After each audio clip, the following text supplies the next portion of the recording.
আজ আমি আপনাদের কথা মতো নিয়ে চলে এসেছি নিরামিষ পটলের দোরমা রেসিপি, যেটা খেতে হবে অপূর্ব স্বাদের।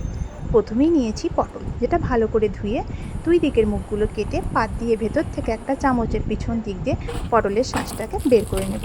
তারপর একটা মিক্সিং জারে পটলের শাঁসটাকে বেশ করে নেব। এবার কড়াইতে সর্ষের তেল গরম করে পটলগুলো হালকা ভেজে তুলে নিয়ে ওই তেলের মধ্যেই পটলের পেস্ট দিয়ে তাতে হলুদ, লঙ্কা গুঁড়ো, পরিমাণ মতো নুন, চিনি, জিরে গুঁড়ো দিয়ে নাড়াচাড়া করে 100 গ্রাম মতো ছানা কিংবা পনিরও ব্যবহার করা যেতে পারে। এটা ভালো করে মিশিয়ে গরম মশলা, কাজু, কিশমিশ কুচি দিয়ে আবারও কিছুক্ষণ মিশিয়ে নিলে আমার পুরটি তৈরি হয়ে গেল।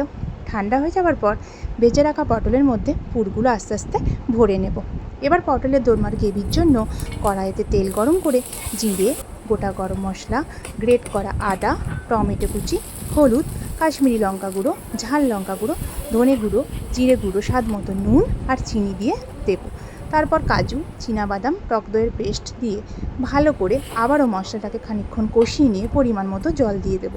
ফুটে গেলে পুর ভরা পটলগুলি দিয়ে কিছুক্ষণ ঢাকা দিয়ে ফুটিয়ে নেব। নিয়ে ওপর থেকে গরম মশলা আর ঘি দিলেই তৈরি পটলের দোরমা।